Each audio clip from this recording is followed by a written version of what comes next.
ஆம், அனைவருக்கும் என்னுடைய இனிய காலை வணக்கத்தினை தெரிவித்துக் கொள்கின்றேன். இந்த எங்களுடைய முத்தமிழ் சங்கத்தின் 6வது கருத்தரங்கு இன்று நடைபெறுகின்றது. இந்த நிகழ்ச்சிக்கு தலைமை தாங்கும் எங்கள் அன்பிற்குரிய மதிப்பிற்குரிய எங்களுடைய பாலா சார் அவர்களுக்கு, இந்த மாதிரியான ஒரு விஷயத்தை முன்னெடுத்து செய்யும் பாலா சாருக்கு முதற்கண் என்னுடைய வணக்கத்தினை தெரிவித்துக் கொள்கின்றேன். அடுத்ததாக எங்களுக்கு எப்பொழுதும் உறுதுணையாக இந்த நிகழ்ச்சிக்கு பல விதங்களிலும் உறுதுணையாக இருக்கும் நாகேஸ்வரி டீச்சர், வாசுகி அக்கா அவர்களுக்கும் என்னுடைய வணக்கத்தினையும், எல்லாவற்றிற்கும் மேலாக இந்த நிகழ்ச்சியில் கலந்து கொள்வதற்காகவும் எங்களுக்கு தன்னுடைய அறிவினை புகட்டுவதற்காகவும் இன்று எங்களிடையே சமூகம் அளித்திருக்கும் எங்கள் மதிப்பிற்குரிய முனைவர் பேராசிரியர் சி செல்வகுமார் சார் அவர்களுக்கும் என்னுடைய முதற்கண் வணக்கத்தினையும், அவரை இந்த நிகழ்ச்சிக்கு வருக வருக என்று வரவேற்பதில் அனைவரின் சார்பாகவும் வரவேற்பதிலும் பெரும் மகிழ்ச்சி அடைகின்றேன். இன்று அவர் எங்கள் எல்லோருக்கும் தொழில்நுட்பமும் இலக்கியமும் எனும் தலைப்பில் தன்னுடைய ஆய்வினை, ஒரு ஆழமான ஆய்வு, எல்லோருக்கும் ரொம்ப முக்கியமான, இன்றைய காலகட்டத்தில் மிக மிக முக்கியமான இந்த ஒரு கருத்தரங்கு இருக்கும் என்று நிச்சயமாக நம்புகின்றேன். அனைவரும் கலந்து கொண்டு சிறப்பிக்குமாறு மிகவும் தாழ்மையுடன் கேட்டுக்கொள்கின்றேன். நன்றி. நான் போட்டு வரேன். நிறைவு செய்து உங்களுடைய ஒலி வாங்கியை நிறைவு செய்து வணக்கம். பாரதிதாசன் கவிதையோடு இந்த எனது உரையை ஆரம்பிக்கின்றேன். தமிழ் எங்கள் உயிர் என்பதாலே வெல்லும் தரமுண்டு தமிழருக்கு இப்புவி மேலே. தமிழ் என்னில் உயிர் எம் உயிர் பொருளாம். தமிழுண்டு தமிழ் மக்கள் உண்டு, இன்ப தமிழுக்கு நாளும் செய்வோம் நல்ல தொண்டு. தமிழன்று தோள் தட்டி ஆடு, நல்ல தமிழ் வெல்க வெல்க என்றே தினம் பாடு. தமிழன்று தோள் தட்டி ஆடு, நல்ல தமிழ் வெல்க வெல்க என்றே தினம் பாடு. இன்றைக்கு நாங்கள் எங்களுடைய முத்தமிழ் சங்கத்தினுடைய 6வது கருத்தரங்கிலே எல்லோரும் சந்தித்திருக்கின்றோம். இந்த 6வது கருத்தரங்கு இந்த ஒரு உச்ச நிலையிலே அமைகின்றது. காரணம், இந்த கருத்தரங்கிலே வந்திருப்பவர் நாங்கள் எல்லோரும் போற்றி போடுகின்ற மதிக்கின்ற பேராசிரியர் செல்வகுமார் அவர்கள். அவர்களை பற்றி அறிமுகப்படுத்துவது எனது கடமையாகின்றது. இந்த அறிமுகத்துக்கு முதலாக எங்களுடைய அண்ணாமலை பல்கலைக்கழக கனடா வளாகத்தினுடைய பட்டமளிப்பு விழாக்கள் தொடர்ச்சியாக நடைபெற்று வந்துள்ளன. அதிலே 2018ஆம் ஆண்டும் 2024ஆம் ஆண்டும் முதன்மை விருந்தினராக வந்து எங்களை எல்லோரும் வாழ்த்தி எங்களுடைய பிள்ளைகளுக்கு உரிய பட்ட சான்றிதழ்களை வழங்கிய பெருமகன் இன்று எங்கள் முன்னிலையிலே எங்களோடு தோளோடு தோல் என்று அறிவை பகிர்ந்து கொள்ள வந்திருக்கின்றார். அதற்காக உங்களுக்கு நன்றியும் வணக்கமும் சொல்லி உங்களை வரவேற்கின்றேன். பேராசிரியர் செல்வகுமார் அவர்களுடைய இளமை காலத்திலிருந்து இத்தவரை பார்த்துக் கொள்வோம். இவர் பேச்சுலர் ஆஃப் என்ஜினியரிங் பட்டத்தை ஹிந்தியில் உள்ள பொறியியல் கல்லூரியில் பெற்றவர். பின்னர் பொம்பையில் உள்ள ஐஐடி மையத்திலே மாஸ்டர் ஆஃப் டெக்னாலஜி பட்டம் பெற்றவர். பின்னர் சென்னை இன்ஜினியரிங் காலேஜிலே எலக்ட்ரிக்கல் இன்ஜினியரிங் பிஎஸ்சி பட்டத்தை பெற்றுக் கொண்டவர்.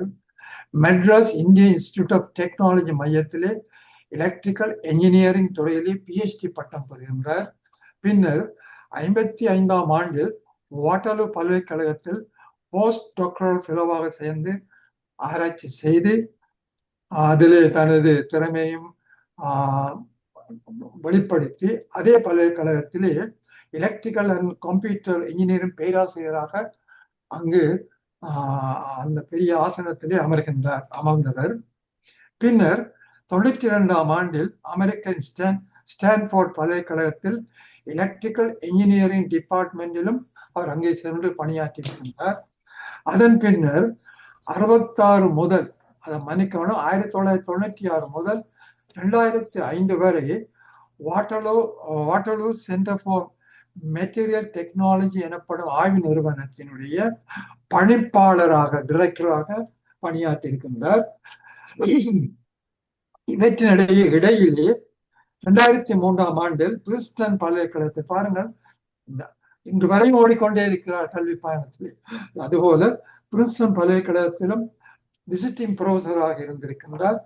ப்ரொஃபசர் செல்வகுமார் அவர்கள் வாட்டர்லோ பல்கலைக்கழகத்தினுடைய செனட் சபை உறுப்பினராக 2006 முதல் 2009 வரை 3 ஆண்டுகள் அவர் சேவை செய்திருக்கின்றார். அது மட்டுமல்ல, அதே வாட்டர்லூ பல்கலைக்கழகத்தினுடைய போர்ட் ஆஃப் கவர்னர்ஸ் ஆகவும் இருந்திருக்கின்றார். பேராசிரியர் செல்வகுமார் அவர்கள் chairman of Kitchener Waterloo institute of electrical and electronic engineering section அதிலே அதனுடைய பணி முதல்வராகவும் இருந்திருக்கின்றார். இவ்வாறு தனது கல்வியாலும் ஆய்வு திறனாலும் பல்வேறு பல்கலைக்கழகங்களிலே அவர் பணியாற்றியது ஒருபுறம் இருக்க, அவரை நாங்கள் இன்று அழைத்திருப்பது இந்த அரங்குக்கு காரணம் அவருடைய தமிழறிவு, பரந்த தமிழறிவு. சொன்னா நம்புவீர்களா? 1000க்கும் மேற்பட்ட கட்டுரைகளை இணையதளத்திலே தமிழும் பொறியியல் சார்ந்து பல்வேறு கட்டுரைகளை எழுதியவர் என்றால் சாதாரண மனிதனாக இருக்கிறார். ஓய்வின்றே எழுதி கொண்டு இருக்கின்ற மனிதன் இவர். பொறியியல் துறை நிபுணராக மட்டுமன்றி தமிழிலும் புலமை மிக்கவர். பேராசிரியர் செல்வகுமார் தமிழ் விக்கிபீடியாவில் 1000க்கு மேற்பட்ட கட்டுரையை தொடர்ச்சியாக எழுதி வருகின்றார். 3 ஆண்டுகள் தொடர்ந்து டாப் ரைட்டர் என்று பாராட்டும் பெற்றவர். என்ன டாப் ரைட்டர் என்றால், இணையதளத்திலே ஆய்வு கட்டுரை எழுதியவர்களிலே டாப், மிகவும் முதல் இடத்தில் இருக்கின்றார் என்று தொடர்ச்சியாக 3 ஆண்டு பாராட்டு பெற்றிருக்கின்றார். முகநூலில் இவர் எழுதும் தமிழ் மொழிபெயர்ப்புகள் ஒரு மாதத்திலேயே பல பில்லியன் முறை பயன்படுத்த ஒரு கட்டுரைகளை வாசகர்கள் ஒவ்வொரு கட்டுரையும் பில்லியன்ஸ் ரீடர்ஸ் வாசிக்கணும் என்றால் பார்த்துக் கொள்ளுங்கள். நாங்களும் துப்பாக்கியவாதிகளே என்றால் அந்த கட்டுரைகளை வாசிக்காமல் விட்டது எங்களுடைய பெருந்தவறு. 30 ஆண்டுகளுக்கு மேலாக இணைய வெளியில் தமிழ் சார்ந்த கருத்தாடல்களில் பங்கு பெற்றி வருபவர். தமிழொலி பற்றாளர், நுண்கலை பிரிய. 2 விஷயம். ஒன்று தமிழ் வழி பற்றாளர், தமிழ் நுண்கலையிலும் மிக்க பிரியமுடையவர். இன்று எமது அழைப்பை ஏற்று இங்கு வந்திருக்கின்ற செல்வகுமார் ஐயா அவர்களை உங்களுக்கு அறிமுகப்படுத்தியதிலே நான் மிக்க மகிழ்ச்சியும் பெருமையும் அடைகின்றேன். இப்பொழுது ஐயா அவர்களே இந்த கட்டுரை, அதாவது தொழில்நுட்பமும் இலக்கியமும் என்ற இந்த கட்டுரையை சமர்ப்பிக்குமாறு வேண்டிக் கொள்கின்றேன்.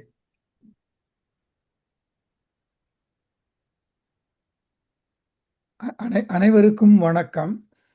இந்த பெரிய விழாவிலே என்னையும் அழைத்து பேச அழைத்தமைக்கு மிக்க நன்றி.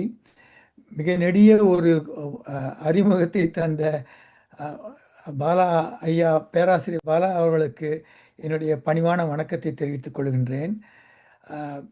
நான் பில்லியன் கட்டுரைகளை மேற்கோள் காட்டவில்லை. நான் முகநூலிலே மொழிபெயர்த்த சொற்கள் பில்லியன் கணக்கில், மாத கணக்கில் பயன்படுத்தப்பட்டிருக்கின்றன என்று முகநூல் அறிவிப்பு தருகின்றது. அதைத்தான் அவர் குறிப்பிட்டார். மற்றபடி அவருடைய அறிமுகத்துக்கு மிக மிக நன்றி. இன்றைய தலைப்பு தொழில்நுட்பமும் இலக்கியமும் என்று எனக்கு அளித்தார்கள். அது பல வகையாக நாம் இதனை எண்ணி பார்க்கலாம். முதலில் பார்ப்போம். முதலில் இலக்கியம் என்றால் என்ன? இலக்கியம் என்றால் என்ன?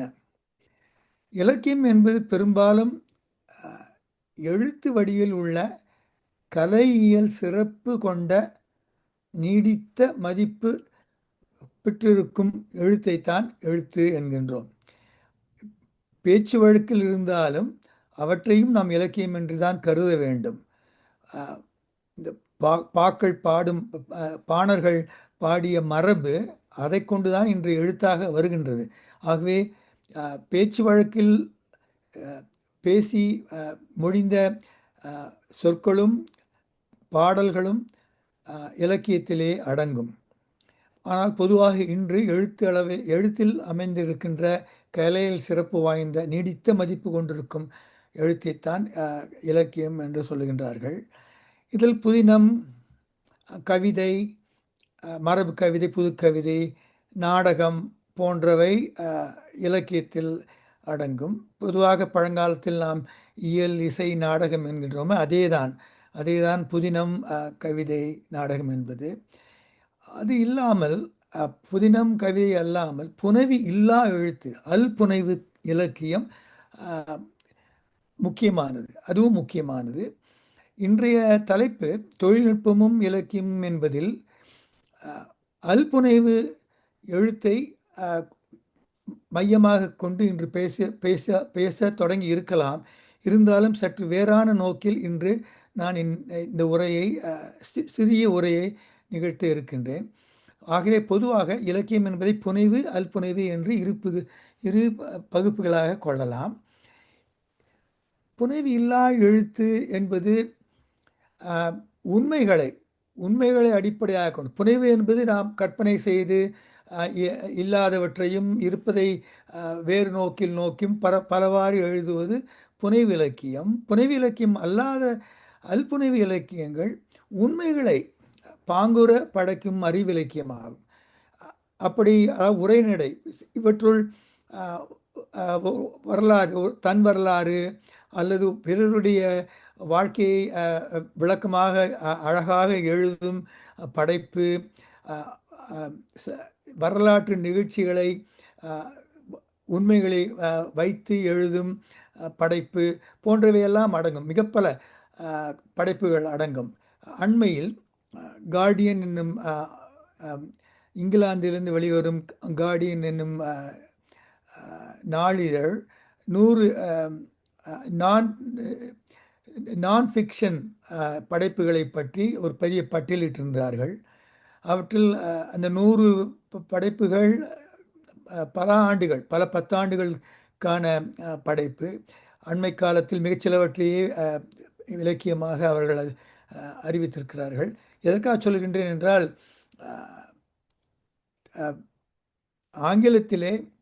ஆங்கிலத்தை போல பிற ஐரோப்பிய மொழிகளிலும் புனைவு அல்லாத இலக்கியங்களை பாராட்டுகின்றார்கள், அதை பற்றி எடுத்து பேசுகின்றார்கள். நம்மிடையே பெரும்பாலும் நாம் புதினம், கவிதை போன்றவற்றையே பெரிதும் பாராட்டி இலக்கியம் என்று போற்றி கொண்டாடுகின்றோம். இந்த தொழில்நுட்ப இலக்கியம் என்பது தொழில்நுட்பத்தை பற்றியும் அறிவியலை பற்றியும் அறிவியல் நோக்குடைய படைப்புகளையும் சொல்லலாம். அவற்றை முதலாக பேராசிரியர் பாலா அவர்கள் என்னை வேண்டிக் கொண்ட பொழுது, அப்பொழுது நோபல் பரிசு பெற்ற ரிச்சர்ட் ஃபெய்ன்மன் என்பவருடைய ஃபெய்ன்மன் லெக்சர்ஸ் ஆன் ஃபிசிக்ஸ் என்னும் ஒரு மிகப்பெரிய படைப்பை, 3 தொகுதிகள் அடங்கிய பெரிய படைப்பை தமிழில் மொழிபெயர்த்திருந்தோம். அதை பார்த்த பிறகுதான் பாலா ஐயா அவர்கள், நீங்கள் தொழில்நுட்பத்தை பற்றி பேசலாமே என்று சொன்னார். ஆகவே அப்படியான மொழிபெயர்ப்பு இலக்கியம், அறிவியல் சார்ந்த இலக்கியத்தை பற்றி நிறைய பேச இருக்கின்றது. இருந்தாலும் அவற்றை பற்றி பேசாமல் இந்த உரையிலே சற்று வேறான ஒன்றை அறிமுகப்படுத்த விரும்புகின்றேன். இன்னொரு பகுதி, இன்னொரு நோக்கு அல்லது இன்னொரு கிளைப்பு என்னவென்றால், இலக்கியத்துள்ளே புதைந்து கிடக்கும் அறிவியல், பொறியியல், மருத்துவ கருத்துகளையும் பிற தொழில்நுட்ப கருத்துகளும் அடங்கிய எழுத்துக்களையும் நாம் குறிப்பிடலாம். அப்படி சொல்லும் பொழுது என்ன ஆகின்றது என்றால், நாம் பழம் பெருமை பேசுவது போல அமைந்துவிடும். அதாவது பழைய இலக்கியத்திலே கூறப்பட்ட இல்லை குறிப்பிடப்பட்ட சிறு குறிப்புகள் விரிவான படைப்பல்ல. இப்பொழுது ஆழமுகைக்கினும் என்று சொன்னால் அந்த இன்கம்ப்ரெசிபிலிட்டி ஆஃப் லிக்விட் வாட்டர் என்பதை பற்றி அந்த கருத்து இருந்தது, அறிவியல் கருத்து இருந்தது என்பதை சுட்டிக்காட்டத்தான் முடியுமே தவிர அவற்றை பற்றி விரிவான விளக்கமோ ஒரு இலக்கியமாகவோ அவை விரிவடையவில்லை. விரிவடைந்தவை நமக்கு கிடைக்கவில்லை, அவ்வளவாக கிடைக்கவில்லை. ஆகவே அவற்றை பற்றியும் விரிவாக பேச முடியும். ஏறத்தாழ 50-100 கருத்துக்களை எடுத்து பேசலாம். ஆனால் அதுவும் என்னுடைய உரையின் நோக்கம் அல்ல. இன்றைய உரையின் நோக்கம் முற்றிலும் ஒரு புதிய ஒரு பகுப்பு.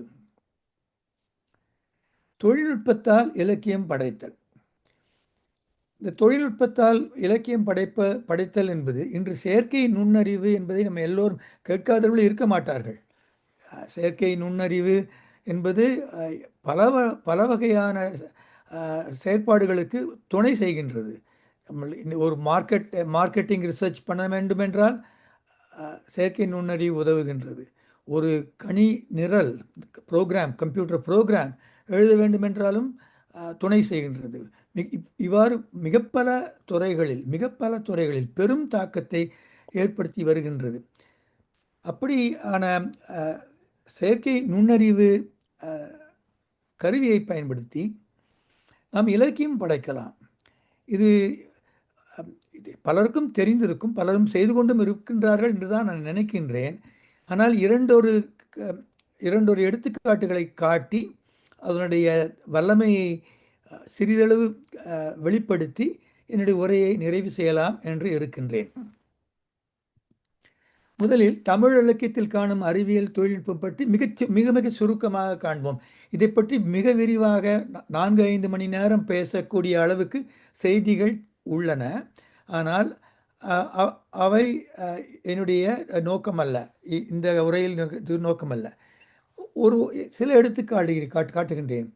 ஔவையார் மூதுரை பாடல் 19 ஆழ அமுக்கி முகக்கினும் ஆழ்கடல் நீர் நாள் நாழி முகவாது அப்படி சொல்லியிருக்கார். என்ன சொல்லியிருக்கார் என்றால், மன்னிக்கும், அதாவது ஒரு நாழிங்கிறது இப்போ நம்ம படின்னு சொல்கிறோம் இல்லையா, ஒரு லிட்டர் மாதிரி, அது ஒரு நாழி என்று சொல்கின்றோம். ஸோ இந்த நீர் நாழி, அந்த ஒரு படி அளவான கொள்கலத்திலே நம்ம நீரை, அது எவ்வளவு நீர் கொள்ளும் என்றால், அது கொள்ளும் அளவுதான் கொள்ளும். மிக ஆழமான கடலிலே பல மீட்டர் ஆழத்திலே சென்று நாம் அந்த நாழியை பயன்படுத்தி கொள்கலனை கொண்டு நீர் அள்ளி வந்தாலும் அந்த நீரானது கொள்ளும், அந்த ஒரு நாழி தான் கொள்ளும். இது எதனால் என்றால், நீரினை அமுக்கி நெருக்க முடியாது. இப்போ ஒரு புளியோ இல்லைன்னா பஞ்சோ இருந்தால் அடைக்கலாம், அதை நெருக்கலாம். ஆனால் நீரை அப்படி நெருக்க முடியாது, சுருக்க முடியாது. அதனுடைய ஆங்கிலத்தில் இன்கம்ப்ரெசிபிலிட்டி என்று சொல்லுகின்றார்கள். இதை முதலாக 1628 இட்டாலிய மேத்தமெட்டிஷியன் அண்ட் ஃபிலாசபர் பெனிடெட்டோ காஸ்டெல்லி என்பவர் தான் முதலாக இன்கம்ப்ரெசிபிலிட்டி ஆஃப் வாட்டரை பற்றி சொல்லியிருக்கிறார். ஆனால் இதனை அதற்கு முன்பாகவே பல நூற்றாண்டுகளுக்கு முன்பாகவே ஔவையார் ஆழ அமுக்கி முகக்கினும் ஆழ்கடல் நீர் நாழி முகவாது 4 நாழி, 4 நாழி கொண்டான நீரை முகந்து கொண்டு வராது என்று காட்டியிருக்கேன். இது ஒரு அறிவியல் கண்ணோட்டம் அல்லது அறிவியல் உணர்வு இருந்ததை காட்டுகின்றதுக்கு ஒரு எடுத்துக்காட்டு. இதுபோல் ஒரு 30-50 எடுத்துக்காட்டுகளுக்கு மேல் காட்ட முடியும். ஆனால் சிலவற்றை மட்டுமே இங்கு காட்டி நான் இன்றைய உரையின் முக்கிய பகுதிக்கு செல்கின்றேன். இதே போல் வானவூர்தி என்னும் ஒரு கருத்தும் நம்மிடையே இருந்தது. இதனால் நாம் அன்றே வானவூர்தி செய்து பறந்தோம் என்றெல்லாம் சொல்லுவது தவறு. அவர் உறையூர் முதுகண்ணன் சாத்தனார் என்பவர் சங்கப்புலவர். அவர் சோழன் நலங்கிள்ளியை பொழிந்து பாடும்பொழுது, புலவர் பாடும் புகழுடையோர் விசும்பில் வலவன் ஏவா வானூர்தி எய்துப. வலவன் ஏவா வானூர்தி, வெறும் வானூர்தி என்று மட்டும் சொல்லவில்லை, வலவன் ஏவா வானூர்தி என்கிறார். யாரும் செலுத்தாத வானூர்தி இன்று நடைமுறைக்கு வந்து கொண்டிருப்பது நாம் மகிழுந்து ஆட்டோமொபைல் கார் என்பதை யாருமே ஓட்டாமலே தானே இயங்குகின்ற தானே ஓட்டிச் செல்கின்ற மகிழுந்தை இன்று நாம் காண்கின்றோம். சில இடங்களில் பயன்பாட்டிலும் உள்ளது. அதுபோலவே வான ஊர்தியும் யாரும் செலுத்தாமலே செல்லும் வாய்ப்பு உள்ளது. அப்படியான ஒரு கருத்தை அவர் முன்னர் சொல்லியிருக்கின்றார். இதே போல சிலப்பதிகாரத்திலும் கோநகர் பிழைத்த கோவலன் தன்னோடு வான ஊர்தி ஏறினள் மாதோ காணமர் புரிகுழல் கண்ணகி தானென் என்று ஒரு சிலப்பதிகாரத்திலே வரும் வரிகள். அதிலும் வான ஊர்தி என்னும் கருத்து இருக்கின்றது. பிற இடங்களிலும் இந்த வான ஊர்தி என்னும் கருத்து தமிழ் இலக்கியத்திலே உள்ளன. கம்பராமாயணத்தில் எந்திரத்தேர் என்ற ஒரு கருத்து இருக்கின்றது. ஆரண்ய காண்டத்தில் சடாயு உயிர்நீத்த படலத்திலே எந்திரத்தேர் என்று குறிப்பிடுகின்றார். இப்படியாக பல எடுத்துக்காட்டுகள் உள்ளன. அறிவியல் நோக்கில் இந்த வலது பக்கத்திலே உள்ள இந்த புள்ளியிட்டு காட்டியிருப்ப அறிவியல் நோக்கம் இருந்தது என்பதை எடுத்துக்காட்ட பல எடுத்து கூறலாம். கணித கருத்துகள் இருக்கின்றன, கணித கூற்றுகளும் இருக்கின்றன. நெசவு சார்ந்த அறிவியல் சார்ந்த நெசவு பற்றிய கருத்துகளும் உள்ளன. கப்பல் கட்டுதலை பற்றியும் பாய்மர கப்பலை பற்றியும் அதனுடைய உறுப்புகளை பற்றியும் அவற்றினுடைய பயன்பாடுகளை பற்றியுமெல்லாம் கருத்துகள் இருக்கின்றன. நேரம் கணக்கிடுதலே 4-5 அருமையான பாடல்கள் உள்ளன. எவ்வாறு ஒரு களத்திலே சிறு துளை இட்டு அதன் வழியாக வடியும் நீரை, சொட்டு சொட்டாக விழுகின்ற நீரை அவர்கள் தக்கவாறு செப்பனிட்டு ஒரு நாள் என்பது 24 மணித்துளி இன்றைய அளவிலே 24 மணித்துளி என்று சொல்லலாம். அதற்குண்டான நேரத்தை அவர்கள் கணித்தார்கள். இப்போ பகல் நேரத்திலே நாம் சூரியனை கொண்டு நாம் நேரத்தை கணக்கிடலாம். இரவு நேரத்திலே சிலர் விண்மீன்களை கொண்டு நட்சத்திரங்களை கொண்டும் கணக்கெடுகின்ற துல்லியம் கொண்டவர்கள் இருக்கின்றார்கள். இது அப்படியான வசதிகள் இல்லாத மேகமூட்டமாக இருக்கும் பொழுதோ வேறு வகையாக. ஆகவே நமக்கு நேரத்தை கணிப்பதற்கு சிறு துளையிட்டு அதன் வழியாக நீர் வடிந்து அதை கொண்டு நேரத்தை கணிப்பதை பற்றி சங்க இலக்கியத்திலே பல பாடல்கள் இருக்கின்றன. ஆனால் கிரேக்கத்திலும் இவ்வாறான கருவிகள் இருந்திருக்கின்றன. கிரேக்கத்திலிருந்து பார்த்து நாம் எழுதினோமா நாம் கண்டுபிடித்தோமா என்பது தெரியவில்லை. ஆனால் அப்படியான கருத்துகள் தமிழர்களுக்கு அறிமுகமாக இருந்தன. அவற்றை பற்றி பேசியிருக்கின்றார்கள், பயன்படுத்தி இருக்கின்றார்கள். அதே போல வேளாண்மையிலே ஏராளமான நீரை எப்படி செலுத்துதல், எப்படி தடுத்தல், அணை கட்டுதல் போன்ற பல வகையான கருத்துக்களை, அறிவியல் கருத்துக்களையும் தொழில்நுட்ப கருத்துக்களையும் கொண்டிருக்கின்றன. அதே போல பொன் இரும்பு போன்ற மாழையியல் பற்றிய கருத்துக்களும் ஏராளமாக இருக்கின்றன. உலகத்திலேயே முதலாக இரும்பை கண்டுபிடித்தவர்கள் தமிழர்கள். தமிழ்நாட்டில்தான் மிக தொன்மையான இரும்பு கண்டுபிடிக்கப்பட்டிருக்கின்றது. ஏறத்தாழ 5000-6000 ஆண்டுகள் முன்னால் இரும்பு இங்கு உருக்கி பயன்படுத்தி இருக்கின்றார்கள். ஆதிச்சநல்லூர் அது மட்டும் சிவகலை போன்ற பல இடங்களிலே கார்பன் டேட்டிங் என்று சொல்லுவார்கள். இந்த கரிம அதனுடைய காலங்காட்டும் கரிம கணிப்புகளின் மூலமாக உறுதி செய்திருக்கின்றார்கள். ஓரிடத்தில் பல இடங்களில் உறுதி செய்திருக்கின்றார். உலகத்திலேயே இரும்பு என்பது நம் கரும்பொன் என்று சொல்லுகின்றோம். முக்காலத்தில் பொன் என்றாலே ஒரு மாழை என்பது உலோகம் என்று சொல்லுகின்றோம்ல, மழுமழுப்பை ஏற்படுத்த வல்ல ஒன்றை மாழை என்கின்றோம். பொன் என்பது பொதுவான ஒரு மாழையல் உலோகம் என்பதற்கு ஈடாக பயன்படுத்தப்பட்ட சொல் பொன். ஆனால் பொன் என்பது மஞ்சள் நிறம் கொண்ட தங்கத்தை இன்று பெரும்பாலும் குறிக்கின்றது. ஆனால் முற்காலத்தில் எல்லா வகையான உலோகங்களையும் குறித்தது. கரும்பொன் முதலாக அறியப்பட்ட உலகத்திலே எங்கே முதலாக அறியப்பட்ட மாழையானது பொன்தான். அதாவது தங்கம் என்று சொல்வதுதான் முதலாக 40,000 ஆண்டுகளுக்கு முன்பாகவே அறியப்பட்ட மாழை.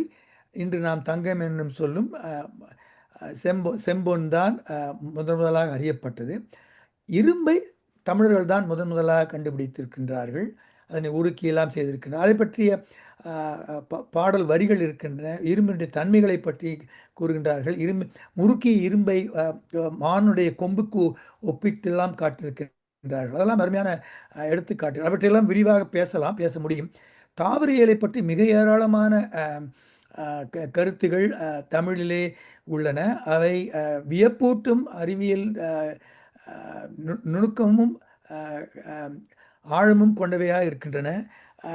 தாவரமும் தமிழரும் தாவரமும் என்னும் நூல், தமிழரும் தாவரம் என்னும் நூலை கிருஷ்ணமூர்த்தி என்பவர், பேராசிரியர் கிருஷ்ணமூர்த்தி என்பவர் எழுதியிருக்கின்றார். அதிலே அவர் சொல்கின்றார், இன்று நாம் அறிகின்ற சில அண்மையில் அறிந்த அறிவியல் உண்மைகளை பழங்காலத்து தமிழர்கள் பூவினுடைய பற்றியும் பூவினுடைய தன்மைகளை பற்றியும் வேறின்படி தாவரங்களுடைய இயல்புகளை பற்றி மிக விரிவாக அவர்கள் அறிந்திருக்கின்றார்கள் என்று அவர் வியந்து பாராட்டி சொல்லுகின்றார். ஆகவே அறிவியல் கருத்துகள் தமிழரிடையே ஏறத்தாழ எல்லா துறை இன்றைய துறை சொல்ல முடியாது, ஒரு 100-150 ஆண்டுகளுக்கு முன்பாக இருந்த எல்லா துறை அறிவியல் தொழில்நுட்பங்களும் நம்மிடம் இருந்தன. அவற்றை பற்றிய கருத்துகள் நம்மிடையே புழங்கின. அவற்றை இலக்கியங்களிலே எடுத்து காட்டியிருக்கின்றார்கள்.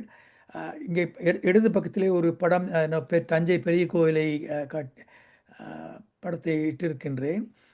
அதனுடைய தொழில்நுட்பத்தை பற்றி நமக்கு தொழில்நுட்பத்தை பற்றியும் கட்டடக்கலைகளை இயலை பற்றியுமான நூல்கள், தனி நூல்கள் நமக்கு கிடைக்கவில்லை. ஆனால் நூல்கள் இல்லாமல் இப்படியான ஒரு பெரிய ஒரு கட்டடத்தை எழுப்பியிருக்கவே முடியாது. ஆகவே நம்மிடையே அந்த கருத்துகள் இருந்தன. அவை என்ன ஆயின என்று தெரியவில்லை. ஆனால் எப்படி செங்குத்தாக நிறுத்த வேண்டும் என்பதற்கு நூல் கட்டி அதனை எப்படி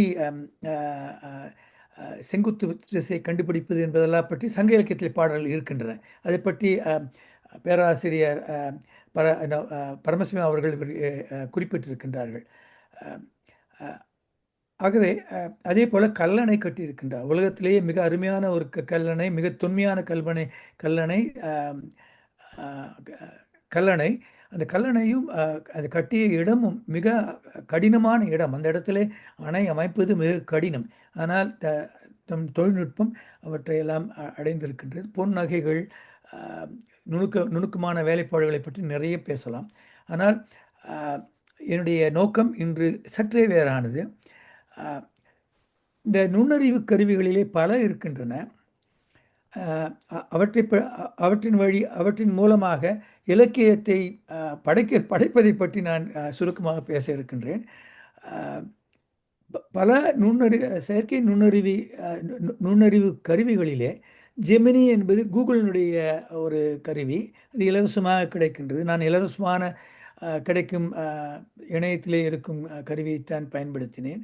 ஸோ ஜெமினியிடம் நான் இப்படி கேட்டேன், can you write a Tamil poem in the viruttam praising poet Bharathi என்று கேட்டேன். அதற்கு நீங்கள் நம்ம ஆசு கவி என்று சொல்வார்கள் இல்லையா, கேட்ட உடனே வந்து பாடும் திறமை கொண்டவர் ஆசு கவி என்பார்கள். நீங்கள் ஒரு வெண்பா பாடு என்றால் உடனே பாடி விடுவார்கள் அந்த காலத்தில். இன்றும் இருக்கின்றார்கள், அப்படியானவர்கள் இருக்கின்றார்கள். அதற்கு பேர் ஆசு கவி என்பார்கள். அதுபோல் கேட்ட உடனே நொடி பொழுதுகளிலே என்ன விடை பகிர்ந்து என்று பாருங்கள். அது சொல்லுகின்றது, இங்கு கொடுக்கப்பட்டுள்ளது கவிஞர் பாரதியாரை போற்றும் ஒரு விருத்தம் ஆகும்.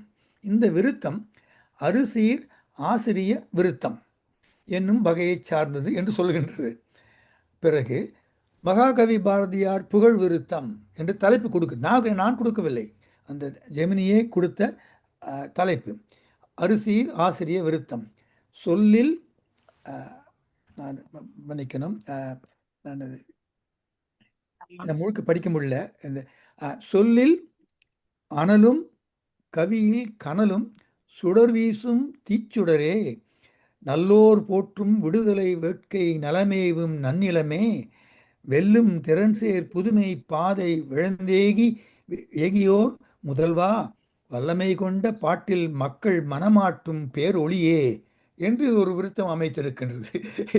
அது முதல் விருத்தம். இரண்டாவது விருத்தம் சொல்லுகின்றது, புத்தம் புதிய எண்ணம் பூக்கும் பொன்வண்டின் இன்னிசையே சத்திய வாக்கே தமிழர் வாழ்வில் சாரூட்டும் நற்கனியே முத்தமிழின் ஓசை எட்டு திக்கும் முழங்கிடவே செய்தவனே சித்தம் மகிழ பாடிச் சென்ற சீர்மிகுந்த பாரதியே என்று அந்த விருத்தம், இரண்டு விருத்தம் கேட்ட மாத்திரத்திலே உடனே நொடிப்பொழுதில் இவற்றை தருகின்றது.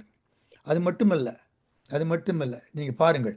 அடுத்து அது மட்டுமா, விளக்கம் வேறு தருகின்றது. அது ஒவ்வொரு வரிக்கு வரி விளக்கம் தருகின்றது. சொல்லில் அனலும் கவியில் கனலும் சுடர் வீசும் தீச்சுடரே, அது விளக்குது.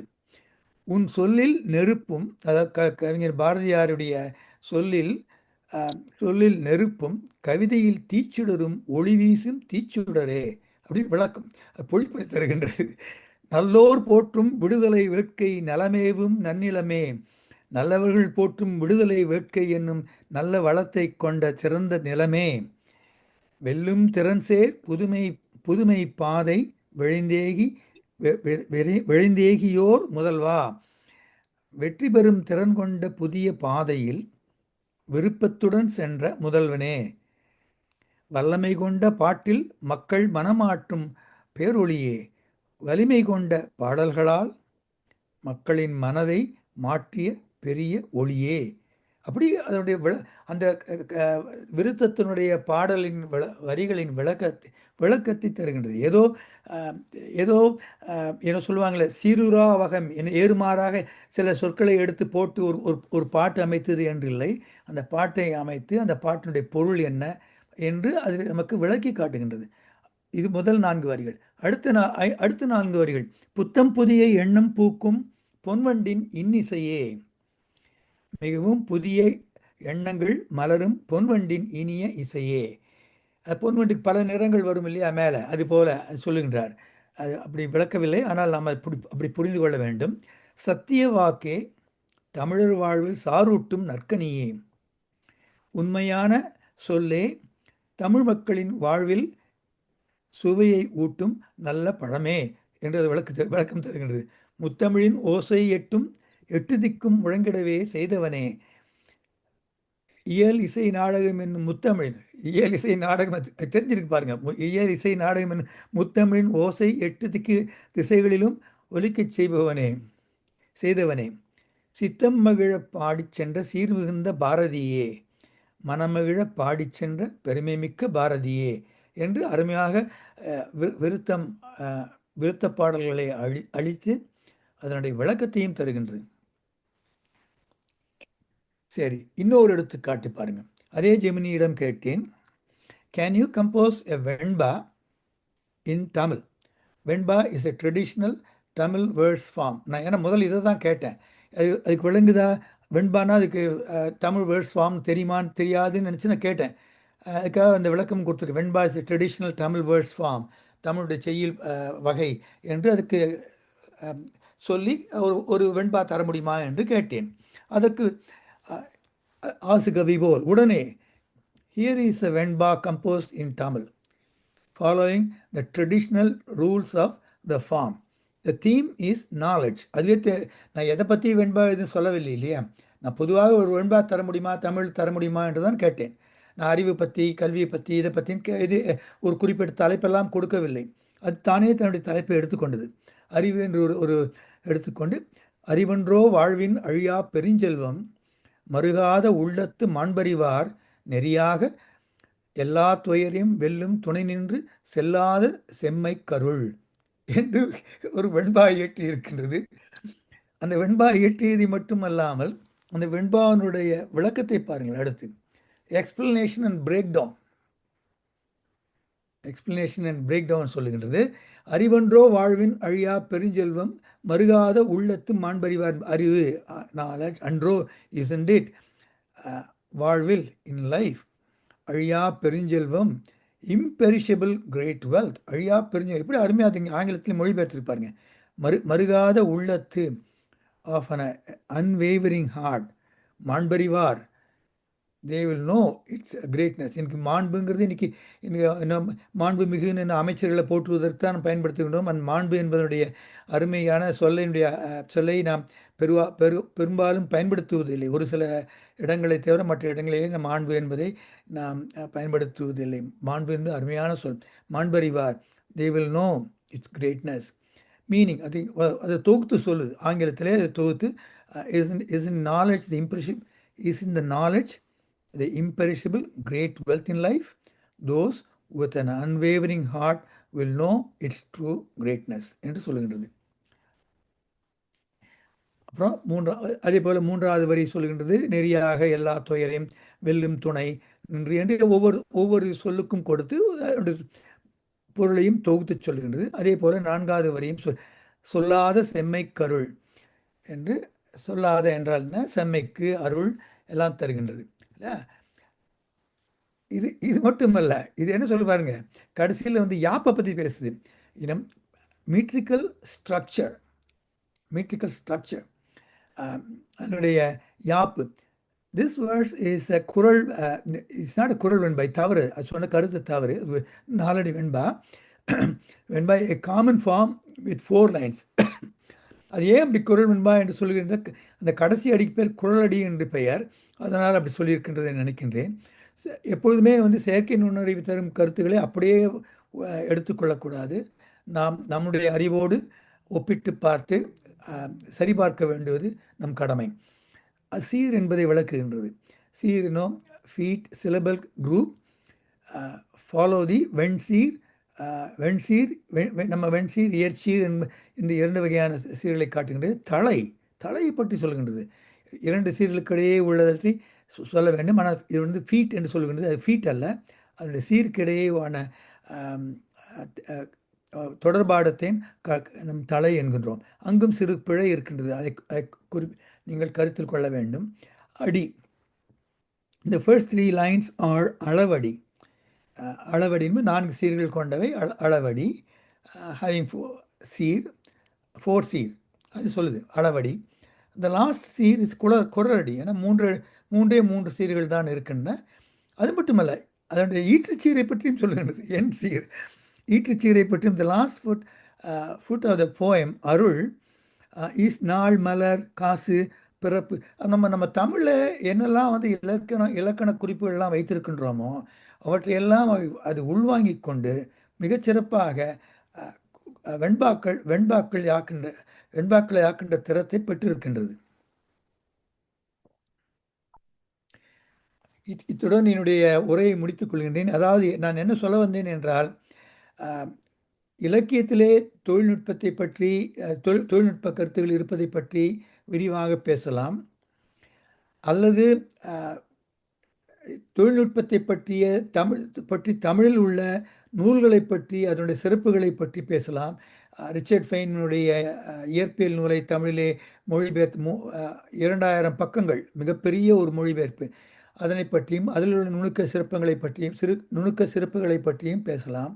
ஆனால் இன்று தொழில்நுட்பத்தால் எவ்வாறு இலக்கியம் படைக்கலாம் என்பதை பற்றி மிக சுருக்கமாக சிறிய 2 எடுத்துக்காட்டு, மேலும் சில எடுத்துக்காட்டுகளும் தரக்கூடும்.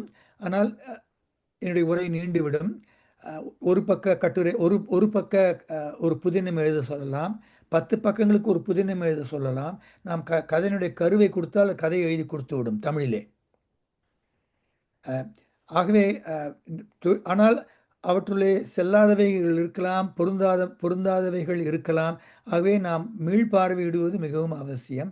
ஆனால் தொழில்நுட்பத்தால் இலக்கியம் படைக்க முடியும், இலக்கியத்தை திறனாய்வு செய்ய முடியும். சில இடங்களிலே நீங்கள் ஒரு கட்டுரை கொடுத்து அதில் உள்ள குறைநிறைகளை பற்றி நாம் கேட்கலாம். நம்ம கம்பராமாயணத்துடைய 4 பாடல்களை கொடுத்து, கம்பராமாயணத்துடைய 4 பாடல்களை கொடுத்து, இதே போல இந்த கண்ணகியை பற்றி பாடு என்று சொன்னால் அது பாடும்.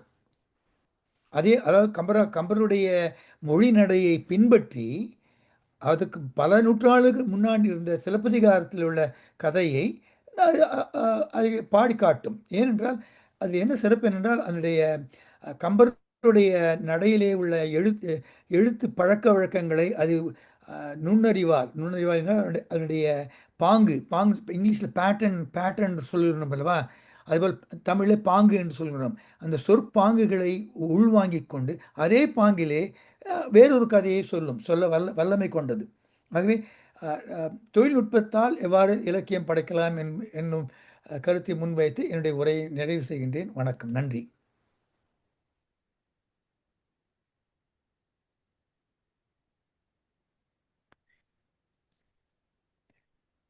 மைக் இல்லை ஐயா. மிக்க மகிழ்ச்சியும் வியப்பாகவும் இருக்கிறது உங்கள் உரையை கேட்டது. என்ன வியப்பு என்று சொல்லுகிறீர்கள்? 2017ஆம் ஆண்டு கனடா இலக்கிய தோட்டம் எனக்கு என்னுடைய நூலுக்கு விருது தந்தார்கள். அந்த நூலுக்கு அவர்கள் என்ன கேட்டகரைஸ் பண்ணார்கள் என்றால் ஆப்புனைவு. என்ன ஆப்புனைவு என்று தந்திருக்கான்னு அப்ப புரியவில்லை எனக்கு. இன்றுதான் அதை புரிய வைத்திருக்கிறார். அதாவது ஆப்புனைவு என்ற துறையிலே தொழில்நுட்பம், இந்த பல்வேறு மருத்துவம் என்ற பல்வேறு அறிவு சார்ந்த துறையை ஆப்புனைவு என்று கொண்டார்கள் என்ற இதை நீங்கள் இன்று விளக்கினீர்கள். மிக்க மகிழ்ச்சியா இருக்கிறது. ஆனால் இன்று இந்த அரங்கிலேயும் இந்த இணையதளத்திலேயே பார்க்க போகிறவர்களுடைய கற்பனையையும் தொழில்நுட்பத்தையும் விரிவுபடுத்தி உள்ளீர்கள் தான் நினைக்கிறேன். எவ்வாறு என்றால், இனி நான் பெரிய கவிஞனாக போறேன். நான் உடனே ஜெமினியை ஃப்ரெண்ட் ஆகிக் கொள்வேன். ஜெமினியை நண்பராகி கொண்டு விட்டார். நண்பர்களை விட சொந்த உறவினர் என்ன சொல்லலாம், நட்புத்தான் மிக முக்கியம் உலகத்தில். நண்பர் ஆகி கொண்டால் நாம் பெரிய புலவனாகலாம், எழுத்தாளராகலாம். அப்படி ஆகலாமா ஐயா? என்னை எவ்வாறு கண்டுபிடிப்பார்கள் மக்கள்? நான் ஜெமினியினுடைய உறவை கொண்டு ஒரு கவிதை நூல் எழுதுகிறேன். அது என்னுடைய நூல் என்று எவ்வாறு மற்றவர்கள் அறிவது? என்னுடைய நூல் அல்ல என்பது அதற்கு விடை உண்டோ? அறிய முடியாது. அதில் உள்ள சில வரிகளை எடுத்து போட்டு நீங்கள் இணையத்தில் தேடினால் அது ஏற்கனவே ஜெமினி உருவாக்கியது இல்லை உருவாக்கி தந்தது என்று தரக்கூடும். ஆனால் பொது வழியிலே பகிராவிட்டால் என்னுடைய கவிதை நூலாகத்தான் அது பலரும் அறிவார்கள். உலகத்தில் உள்ள 100 98 பேர் அப்படிதான் நம்பி விடுவார்கள். அது இல்லாமல் இருக்கலாம் என்று 2 பேர் தான் ஐயம் உருவார்கள் அல்லது கண்டுபிடிப்பார்கள். ஆகவே என்ன வருங்காலத்தில் மிக கடினம். படைப்பாளிகளுடைய படைப்பின் மூலத்தன்மையை அறிவது கடினம். இன்றும் பல கட்டுரைகள், ஈவன் அறிவியல் கட்டுரைகள் முதற்கொண்டு ஆய்வுக்கட்டுரைகள் வரை, ஆய்வுக்கட்டுரைகள் கூட பெருவாரியாக துணை செய்கின்றது. அது எப்படி என்றால் அதனோடு உறவாட வேண்டும். நாம் இது ஏன் அப்படி, இதற்கு ஒரு எடுத்துக்காட்டுத்தா, அது இப்படி சரியா இல்லையே என்று அதனோடு ஒரு மணி நேரம், அரை மணி நேரம், இல்லை பல மணி நேரம் அதனோடு உரையாடி அதனை செப்பனிடலாம்.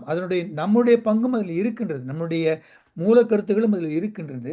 அதனை செப்பனிட்டு அது அழகாக தருகின்றது. அதனை நாம் வெளியிடும் பொழுதும் ஜெமினியுடைய துணையுடன் இது வெளியிட்டேன் என்று நம்ம சொல்வதற்கும் இடம் இருக்கின்றது. அதனை ஆய்வுலகமும் ஏற்கின்றது. இன்னொன்று, அண்மையிலேயே இங்கே எங்களுடைய கனடா வாழ் மாணவர்களிடையே போட்டி நடத்தினோம். எழுத்தரை போட்டு ஆங்கிலத்திலும் தமிழிலும் கட்டுரை சமர்ப்பிக்கலாம் என்று. அந்த வந்த ஆங்கில கட்டுரைகள்ல 10 விதமான கட்டுரைகள் ஒரே மாதிரியா இருந்தது. ஒரே மாதிரி. நாங்க நினைத்தோம் கம்ப்யூட்டர்ல எங்கேயே பார்த்து எழுதியிருக்கணும். ஆனா இப்பதான் புரிகிறது அவர் ஜெமினியினுடைய உதவி கொண்டு எழுதினார்கள் என்பது புரிகிறது. அப்ப இதுல இருக்கின்றவர்கள் எல்லோரும் நடுவர்களாகவும் எழுத்தாளர்களாகவும் இருக்கின்றார்கள். இதனை கருத்து கொள்ள வேண்டும் என்று. இதுபோல ஜெமினி தமிழ்ல உதவி செய்வார் ஐயா? தமிழே கேட்கலாம். நான் ஆங்கிலத்துல கேட்டேன். ஆனா தமிழிலே கேட்கலாம். தமிழ் புரியும். அதுக்கு ஜெமினிக்கும் புரியும், சாட் ஜிபிடிக்கும் தெரியும். அதுமெல்லாம் கிளாட், பல வகையான செயற்கை நுண்ணறிவு கருவிகள் இருக்கின்றன. அவற்றுள் ChatGPT, Gemini, Google Gemini போன்றவை தமிழ் புரிந்து கொள்ளும். அது சொல்லுகின்றதே. நான் அது அது கொடுத்த விடையைத்தான் நான் அப்படியே ம். இந்த என்னுடைய காட்சி உரையிலே நான் எழுதி காட்டினேன். மிக்க மகிழ்ச்சி, மிக்க மகிழ்ச்சி. எனவே இன்னொரு திருப்தியும் மகிழ்ச்சியும் என்னவென்றால் ஐயா, தமிழினி தமிழுக்கு ஆயுள் கோடி. கட்டாயம் தமிழுக்கு கட்டாயம். ஆயுள் கோடியன். அதாவது தொழில்நுட்பம் இருக்கும் வரையும் தமிழை எந்த நாடோ எந்த அரசோ அழிக்க முடியாது, நினைத்தாலும் அழிக்க முடியாது என்பதற்கு இந்த ஜெமினி நமக்கு சான்றாக இருக்கிறது. அப்படித்தானே? அதாவது எனக்கு இன்றைய உங்களுடைய உரையை கேட்ட உடனே தமிழ் மொழியினுடைய ஆய்வுகளைத்தான் நான் நினைத்தேன். தமிழ் மொழியினுடைய ஆய்வுகளையும் அதனுடைய பரப்பையும் தான் நினைத்தேன். அதனை கொண்டு வந்து எங்களுக்கு விளக்கியதற்கு மிக்க நன்றி. வேற யாரும் கருத்து சொல்லக்கூடிய இருந்தால் சுருக்கமாக கேட்டு விடுங்கள். கேள்வி இருந்தால் கேட்கலாம். நாங்கள் உடனே சிறு கேள்வி, ஒரு கேள்விக்கு மட்டும் இடம் கொடுக்கிறேன். பிறகு பார்ப்போம். வணக்கம் ஐயா எல்லோருக்கும். வணக்கம். நான் மொன்றியலிருந்து கேட்கிறேன். மொன்றியல்ல இருந்தே கதைக்கிறேன். இந்த ஐயா சொன்னது நான் பார்த்திருக்கிறேன். மாணவர்கள் தமிழ் வகுப்புகளிலே கேள்வி விடைகள் நாங்கள் கொடுத்தால் சுருக்கம் எழுத கொடுத்த உடனே ஜெமினியிடம் போவார்கள். உடனடியாக ஜெமினி கொடுத்து விடுவார். ஒரு நாள் நான் போன் எல்லாத்தையும் வேண்டி வைத்து விட்டேன். அவர்களால் அந்த சுருக்கத்தை செய்ய முடியவில்லை. என்னுடைய கருத்து நல்ல விஷயங்கள் எல்லாம் ஜெமினி தருகிறது. ஆனால் இந்த ஆய்வு கட்டுரைகளை நாங்கள் எடுத்துக்கொண்டால் பிளேஜரிசம் பார்ப்பார்கள். கட்டாயம் பார்க்கும்போது எங்களுக்கு பிரச்சனையாக இருக்கும் என்று நான் நினைக்கிறேன். முதலாவது. ரெண்டாவது இந்த மாணவர்களுடைய அறிவை இந்த ஆர்டிஃபிஷியல் இன்டெலிஜென்ஸ் எப்படி கொண்டு போகிறது என்று சொன்னால் கொஞ்சம் மிகவும் கடினமான விஷயமாக நான் பார்க்கிறேன். ஏனென்று சொன்னால் மாணவர்கள் படிக்கிறதுக்குத்தான் வந்தார்கள். அவர்களுடைய அறிவு அங்கே பயன்படுத்தப்படாமல் ஆர்டிஃபிஷியல் மூலம் அவர்கள் தங்களுடைய விடையை தருகின்றார்கள். இது ஒரு 4-5 வருடத்துக்கு முதல் ChatGPT அவர்கள் பாவித்தார்கள். அதனாலே நான் அந்த எக்ஸாமுக்கு அந்த பிள்ளைகளிடம் போன் எல்லாம் வேண்டி வைக்க வேண்டிய ஒரு இக்கட்டான நிலை ஏற்பட்டது. நன்றி. மற்றபடி நிறைய விஷயங்கள் இதுல இருந்து எடுக்கலாம். நாங்கள் எடுக்கலாம். தமிழ ஜெர்மனியில எடுக்கலாம். இன்னும் கணக்கான ஆர்டிஃபிஷியல் இன்டெலிஜென்ஸ் வந்திருக்கிறது. ஆனால் நிறைய விஷயங்கள் நாங்கள் எடுக்கலாம். நல்ல விஷயமும் எடுக்கலாம். அதே நேரத்தில் எங்களுடைய ஆக்கங்களையும் நாங்கள் கொடுக்கலாம். இப்ப எங்களுடைய கட்டுரைகளை கூட நான் கொடுத்து அது எங்களுக்கு திருத்தி தந்திருக்கிறது. அப்படியும் நடக்குது. நன்றி ஐயா. உங்களுடைய நன்றி. இத்துடன் கருத்தை நிறுத்திக் கொண்டு கேள்வி கேட்க விரும்புபவர்கள் உங்களுடைய கேள்விகளை எழுதி வைத்துக் கொள்ளுங்கள். இந்த அடுத்த உரை நிறைவு செய்த பிற்பாடு கேள்வி நேரம் தரப்படும். நாங்கள் 2வது உரைக்கு சொல்லுகின்றோம். 2வது தலைப்பில் பேச வருகிறவர் எங்கள் அண்ணாமலை பல்கலைக்கழக கனடா வளாகம் எங்களுடைய தென்னாசிய நுண்கலை கற்க மையத்தினுடைய தமிழ் மொழியியல் துறை விரிவுரையாளர் முனைவர் திருமதி வாசுகி நகர்வராஜ் அவர்கள் இப்பொழுது உரையாற்ற வருகின்றார். அவருடைய உரை அறிஞர் அண்ணாவின் படைப்புகளில் இலக்கிய நயம். அறிஞர் அண்ணாவின் படைப்புகளில் இலக்கிய நயம். நிச்சயமாக நான் நினைக்கிறேன் வாசுகி, நீங்கள் உங்களுக்கு ஜாமினி ஃப்ரெண்டில் நான் நினைக்கின்றேன். ஐயா, எங்களுடைய ஐயா எங்களை எல்லாருக்கும் ஒரு அறிவு கண்ணை திறந்து விட்டு போயிருக்கிறார். அன்பர்களே, உங்களுடைய அறிவை மற்றவருடைய விடயங்களை மதிப்பிடுகின்ற பொழுதும் முதல் ஜெமினிட்டு போயிட்டு வாங்கன்னு சொல்லியிருக்கிறார். என்ன என்னைய வாசுகி, நாங்கள் ஜெமினிட்டு கட்டுரை வாசித்து முடிய போவோம் என்று கூறிக்கொண்டு எங்களுடைய வாசுகி அவர்களை இப்பொழுது அழைக்கின்றேன். வணக்கம். முத்தமிழ்ச் சங்கம் தென்னாசிய நுண்கலை கற்கை மையம் அண்ணாமலை கனடா வளாகம் நடாத்துகின்ற கலை இலக்கிய ஆய்வரங்கம். இந்த ஆய்வரங்கத்தில் உங்கள் அனைவரையும் சந்திப்பதில் மிக்க மகிழ்ச்சி.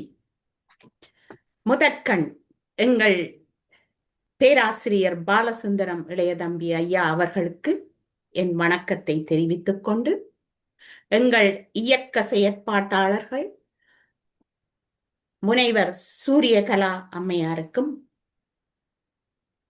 திருமதி நாகேஸ்வரி அம்மையாருக்கும் வணக்கத்தை கூறிக்கொண்டு, இன்று மிக அருமையாக இந்த தொழில்நுட்பமும் இலக்கியமும் பற்றி ஒரு அழகிய கண்களை திறந்து வைக்கின்ற ஒரு நல்ல ஒரு எங்களுடைய இந்த பேச்சினை வழங்கி அமர்ந்திருக்கின்ற பேராசிரியர் இரா செல்வகுமாரன் அவர்களுக்கும் என் வணக்கம். அன்பு பார்வையாளர்களே, பாசத்தோடு தமிழ் நேசத்தோடு இங்கு வந்திருக்கிறீர்கள். உங்களுக்கு இன்று அறிஞர் அண்ணாவின் இலக்கிய நயம், அதாவது அறிஞர் அண்ணாவினுடைய படைப்புகளில் இருக்கின்ற இலக்கிய நயம் பற்றி உங்களோடு பேசலாம் என்று வந்திருக்கின்றேன். ஆனால் நான் புறப்பட்ட போது பாற்கடலில் பாலை அருந்த புறப்பட்ட பூனையாக நிற்கிறேன். ஆகவே இங்கே அவரினுடைய பெரிய அளவிலான அந்த இலக்கிய படைப்புகள் எவ்வளவோ பாற்களஞ்சியமாக நமக்கு இருக்கின்றன. அவற்றில் சிலவற்றை மாத்திரம் உங்களோடு பகிர்ந்து கொள்ளலாம், ஏனென்றால் நேரமோ சிறியது. ஏன் அண்ணாவினுடைய இலக்கிய நயத்தை எடுத்தேன் என்றால், அண்ணாதான் முதலில் அரசியலில் ஈடுபட்டும் இலக்கிய பணியை தொடர்ந்தவர். அதே நேரத்திலே அந்த இலக்கியத்தின் மூலமாக எங்களினுடைய பாவலர்கள் மத்தியில் இருந்த தமிழை முதலில் பாமரர்களிடம் கொண்டு சேர்த்தவர். அதன் மூலமாக ஆட்சி அமைத்து அந்த குறுகிய ஆட்சி காலத்திலேயே வாய்ப்பேச்சல் வீரர் என்று இல்லாமல் செயல் வீரராக இருந்து பாமர மக்களினுடைய தரத்தை உயர்த்தி சென்னையினுடைய, அதாவது தமிழ்நாட்டினுடைய தரத்தையும் உயர்த்தியவர். பொருளாதார ரீதியாக, அரசியல் ரீதியாக தமிழ் நிலையை உயர்த்தி உலக அரங்கிலே பெரும் பங்கு வகிக்க வைக்கக்கூடிய ஒரு நிலைக்கு கொண்டு சென்றவர். அப்படிப்பட்டவரை பற்றி பேசுகிற பொழுது தெளிவுறவே அறிந்திடுதல், தெளிவு தர மொழிந்திடுதல், சிந்திப்பார்க்கு களிவர உள்ளத்தில் ஆனந்த கனவு பல காட்டல், கண்ணீர் துளிவர உள்ளிருத்துதல், இங்கிவை எல்லாம் நீயே அருளும் தொழில்கள் அன்றோ, ஒளிவாளரும் தமிழ்வாணி அடியேற்கு இவையனைத்தும் உதவுவாயே என்று அன்னை சரஸ்வதியை வேண்டிக் கொண்டு இங்கே ஆசையோடு இருக்கின்ற ஆய்வாளர்கள் ஒவ்வொருவருக்கும் நாம் நமது சிந்தனைகள் ஒவ்வொன்றும் எவ்வாறு சிறந்து விளங்க வேண்டும் என்பதை இங்கே பல விடயங்கள் மூலமாக கொண்டு வருகிறார் அண்ணா அவர்கள். அந்த வகையிலே அவருடைய படைப்புகள் நமக்கு கவிதை, கட்டுரை என்பவற்றின் வளர்ச்சியில் மேடை பேச்சு, நாடக நடிகர், நடிப்பு, அதனோடு சேர்ந்து புதினத்தோடு சேர்ந்து அவருடைய ஒவ்வொரு வகையிலேயும் அவர் தன் பேச்சாற்றலால், எழுத்தாற்றலால் தமிழ்நாட்டின் முதலமைச்சராக எவ்வாறு இருந்தார் என்பதனை படிமுறைப்படுத்தி காட்டுகின்ற ஒரு வகையான சிறப்பு பொருந்தியது. அண்ணா இங்கே காஞ்சிபுரத்திலே நடராஜர் அண்ணாதுரை அவர்கள், அதாவது 1909 செப்டம்பர் மாதம் 15ஆம் திகதியிலே அவர் பிறந்தார். இவருடைய தந்தை முதலியார் ஆவார். இவர் நெசவு தொழில் ஈடுபட்டு வந்தார். இவரது தாய் கோவிலில் பணியாற்றி வந்தார். இவரது சகோதரி ராஜாமணி அம்மா.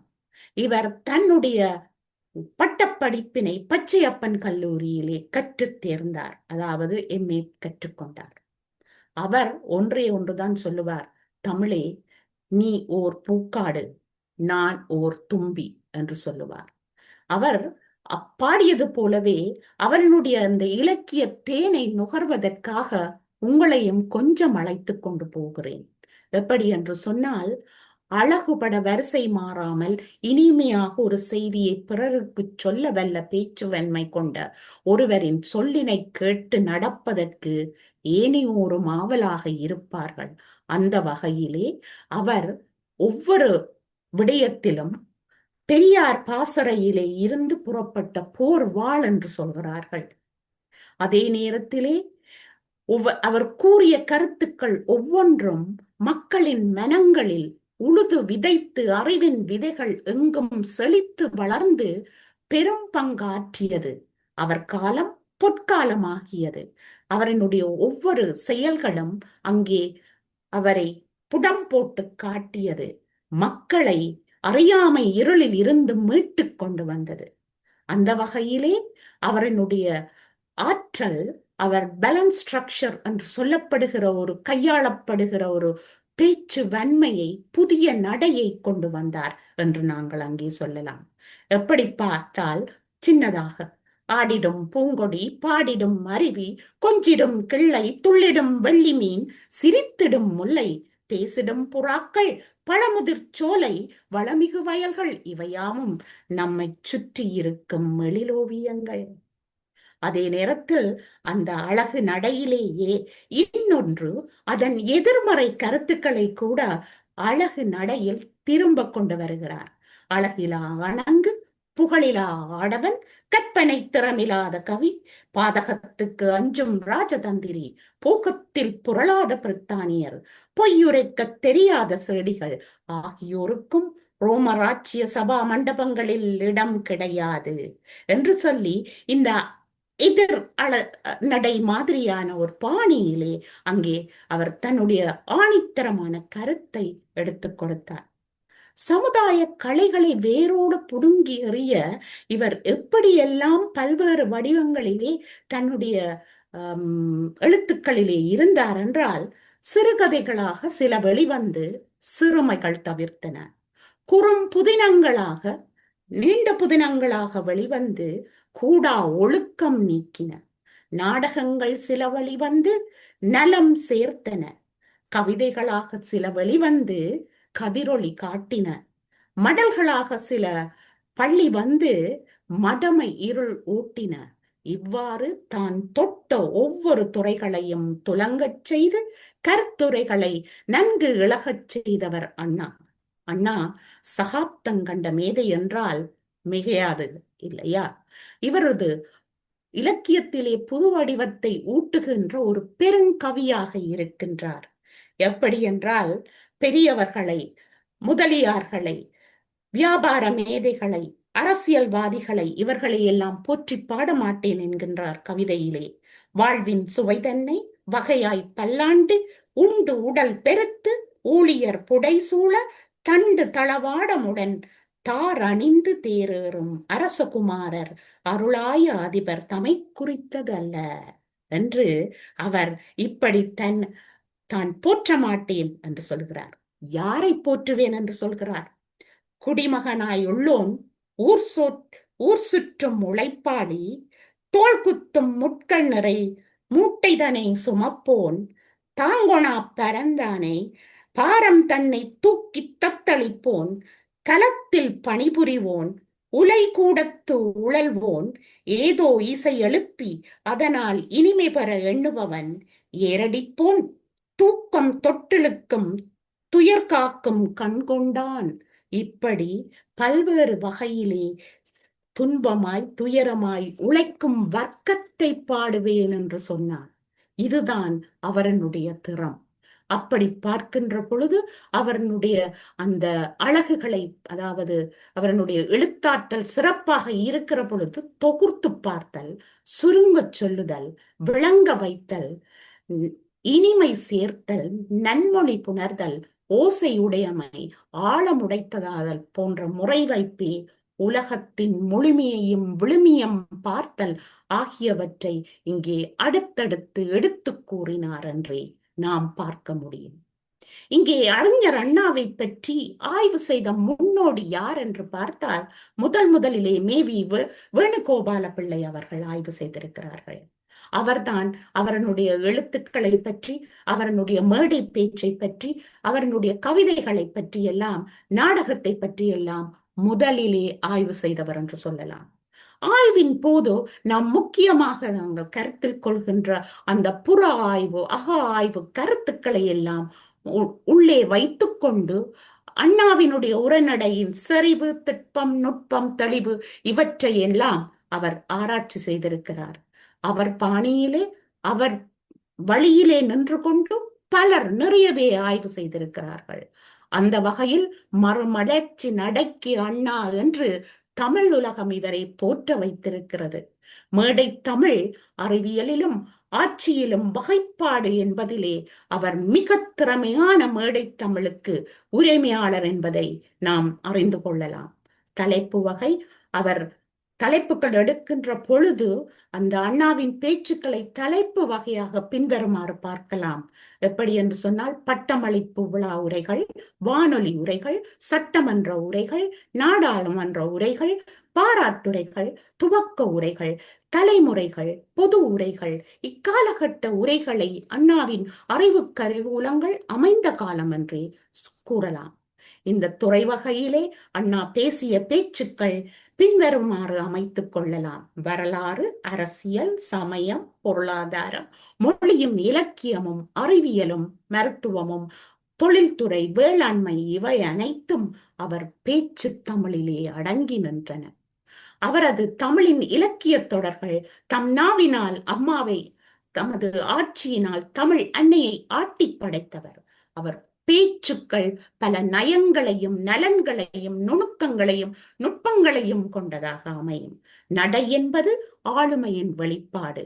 அண்ணாவின் ஆளுமை அவர் தம் பேச்சு நடையில் பட்டை தீட்டிய வைரம் போல் பளிச்சிடுகின்றார். அந்த தமிழ் நடையில் கையாளும் உக்திகள் சில வருமாறு: மேற்கோள், வஞ்ச புகழ்ச்சி, அடுக்குமொழி என்கின்ற இந்த சொல் வளங்களுக்குள் வரும். அவர் தம் பேச்சில் வஞ்ச புகழ்ச்சி அணியை பயன்படுத்துவதை ஒரு உக்தியாக கையுள்ளார். பிறரை எள்ளி நகையாடுவதற்கும் இடித்துரைப்பதற்கும் தன் வாதத்தை நிலைநாட்டுவதற்கும் வஞ்ச புகழ்ச்சியை கையாண்டார். எப்படி என்று சொன்னால், கிராமிய பொருளாதாரத்தோடு நாம் அமைதி அடையவில்லை என்றால் எங்களின் ஏக்கங்களையும் எண்ணூறுகளையும் விரும்புகிறோம் என்று அயல் நாட்டவை என்பதை நாம் ஏங்கி தவிக்கின்றோம். அயல் நாட்டு பொருட்களுக்காய் ஏங்கி தவிக்கின்றோம்.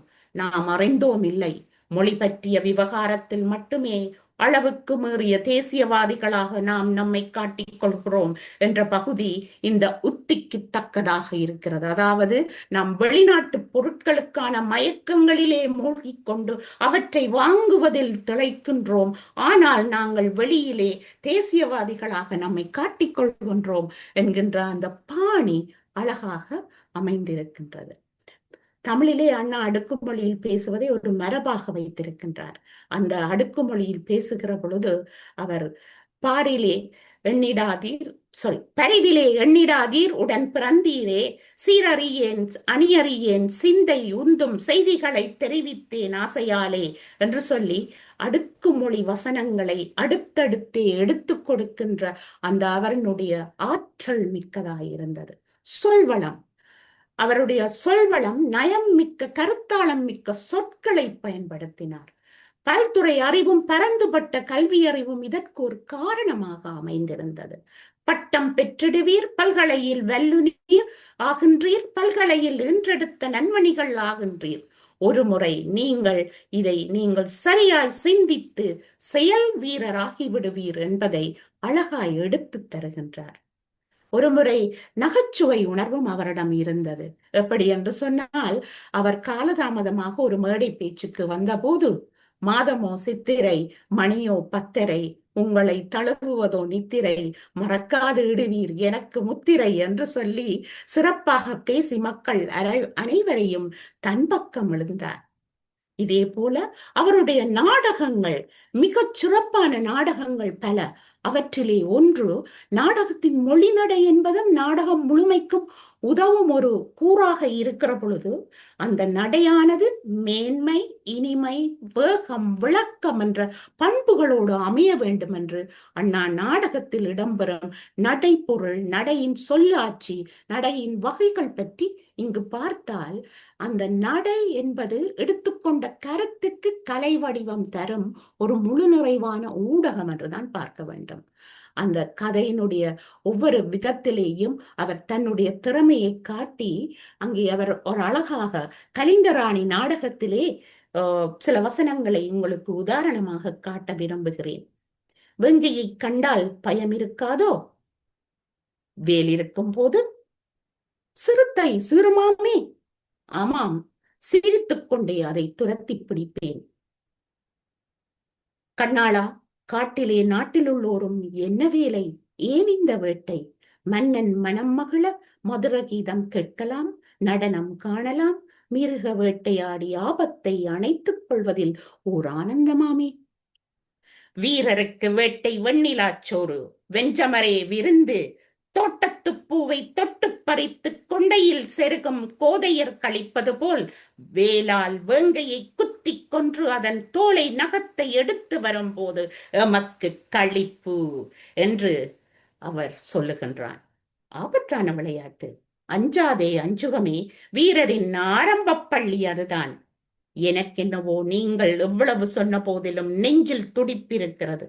சிற்றடையே, சோகிக்காதே, சுந்தர முகத்தின் சோபிதம் சிதைகிறது. உன் புன்னகையை எனக்குத்தான் நான் புறப்பட வேண்டும் என்கின்றான். இப்படி அழகாக அந்த வாக்கியங்கள் ஒவ்வொன்றும் ஏதோ ஒரு வகையிலே அழகாக எங்களுக்கு வருகின்றது.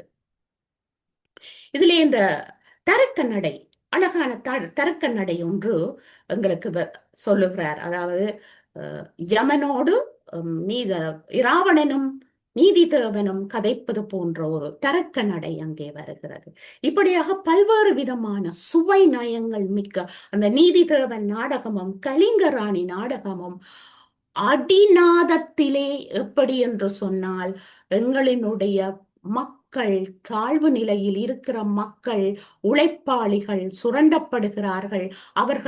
அவர்களை சுரண்டலில் இருந்து மீட்க வேண்டும், வீரத்தோடு செயற்பட வேண்டும் என்பதை அழகாய் எடுத்து தருகிற விடயங்கள் அங்கே செய்யுள் நடை, கொடுநடை, இலக்கிய நடை என்று பல்வேறு தர்க்க நடை போன்ற விடயங்களையும் இங்கே காட்டி அவர் அழகாக பேசியிருக்கின்றார், எழுதியிருக்கின்றார். அந்த கலப்பு நடை ஒன்றிலே அவர் காதல் ஜோதி நாடகத்திலே ஒரு பேச்சு வழக்கிலே தன்னுடைய சில கருத்துக்களை பொன்னன் சார்பில் கதைக்கின்ற பொழுது, அந்த கன்றாவிய கேளேன், பொன்னியோட அப்பா காய்ச்சல படுத்துக்கிட்டாரு, 1 மாசம் எப்படி ஊரை விட்டு போயிட முடியும், பாவி மனுஷன், என் கையை எடுத்து கண்ணில் ஒத்திக்கிட்டு போனா நான் இனி பிழைக்க மாட்டேன், என் மகனோ குடும்பத்தை கவனிக்காதவனாகிவிட்டான், பொன்னோ தாலி அறுத்து என் குடும்பம் என்ன ஆகுதோ என்ன கதியோ என்று சொல்லி கதறுகிறார். சாதாரண ஜுரம்தானே, ஆபத்து ஒன்றும் கிடையாது என்று நான் சொன்னபோது அவர் புல்லு முளைச்சு போயிருக்கு வயல்ல என்று இந்த நடை பேச்சு வழக்கில் சொற்களை கையாண்டு ஆழமாக மக்களின் மனதிலே உண்மையை உணர்த்துகின்ற ஒரு வன்மையை கொண்டதாக இருந்தது. உவமைகள் கூட மக்களுக்கு புரிந்து கொள்கின்ற மாதிரியாக அவர் பயன்படுத்தினார். அங்கே ஒரு இடத்தில் நாங்க மொந்தையில இருக்கிற கள்ள மாதிரி பொங்கி வழிகிறது, உங்க உலகத்துக்கு கெட்ட நடவடிக்கை கார் போட்ட சீசாவில ஊத்தி அனுப்புற ஒசந்த சரக்கு மாதிரி என்று அங்கே ஒரு நளினமாக நையாண்டியாக, நாங்க எப்பவுமே கள்ளு மாதிரி உண்மையா உயர்வாக சிந்திக்கின்றோம், நீங்களோ கெட்ட சிந்தனையாளர்கள், நீங்கள் எப்பொழுதும் கார்ல அனுப்புற சீசாவில அனுப்புற சரக்கு மாதிரி உயர்வாக தெரிகிறீர்கள், ஆனால் நஞ்சு என்பதை அழகாய் காட்டுகிற வாக்கியம். அதே மாதிரி தான் பருவமும் அழகும் இருந்தும் மானாளன் இல்லாத காரணத்தால் வாடும் விதவை போல் முழுமதியாய் இருந்தும் முகில்கள் மறைத்துக் கொள்ள அது ஒளியிழுந்த இருட்டை தருவது போல நாடு அவதியுறுகிறது என்று இவ்வாறாக பல்வேறு விடயங்களிலே மக்கள், நாட்டு மக்களினுடைய நிலைமை, அரசியல் நிலைமை, சமூக பொருளாதார முரண்பாடுகள், உழைப்பவனை சுரண்டுகிற வர்க்கத்தவர்கள், உரிமை பூண்டு அவர்களுடைய சமூக நல கோட்பாடுகளை நிலைநாட்டுகின்றதுல எவ்வளவு தூரம் அவலங்களை எடுத்து காட்டியுள்ளார் என்றால் அது மிகையாகாது. காலச்சூழலுக்கேற்ப கருவின் தன்மை அமைக்கப்பட்டது. அவருடைய ஒவ்வொரு எழுத்துக்களும் பொருளாதார சுரண்டல்களின் நலிவினை படம் பிடித்து காட்டியது. புரட்சியின் ஊக்கத்தை, உற்சாகத்தை ஒவ்வொரு மக்களிடமும் ஊட்டி வளர்த்தது. சிந்தனையிலும் புதிய பொருளாதார கோட்பாட்டு இலக்கியத்தை, வடிவத்தை உருவாக்கினார். இவரது எழுத்துக்களில் மார்க்சிய கண்ணோட்டம், இலக்கியம் என்பது வாழ்க்கைக்கு புறம்பானது அல்ல, ஒரு சமுதாயத்தின் அரசியலமைப்பு, பொருளாதார நிலை ஆகியவற்றை ஒட்டியே அந்த சமுதாயத்தின் இலக்கிய விமர்சனமும் இருக்கிறது. உயர்ந்த இலக்கியம் என்பது வாழ்க்கைக்கு உணர்த்துவதாய் இருக்க வேண்டும். மனிதனுடைய படைப்பாற்றலை உயர்த்துவதை இலக்கியத்தின் நோக்கமாக அமைதல் வேண்டும். படைப்பாற்றலை அதிகரிக்க அதிகரிக்க சமுதாயமும் சலிப்படைகிறது. சமுதாய செழுமைக்கு அடிகோலாய் எந்த இலக்கியம் மார்க்சியத்தின் மையக்கருத்தாக மார்க்சிய பார்வையோடு எச்சரித்து வருகிறதோ அந்த இலக்கியம் நிலைத்து நிற்கிறது, சாதனை படைக்கிறது. அந்த சாதனையையே எங்கள் அறிஞர் அண்ணாவும் சாதித்தார். ஆகவே நானும் இப்பொழுது உங்கள் நேரத்தை கணக்கில் கொண்டு உங்களை நித்திரை கொள்ள வைக்காமல் என் பேச்சினை முடித்துக் கொள்கிறேன். தொட்டுக்கொள்ள ஊறுகாய் போல் சிலவற்றை தந்தேன். வாய்ப்புக்கு நன்றி கூறி விடைபெறுகிறேன். நன்றி, வணக்கம்.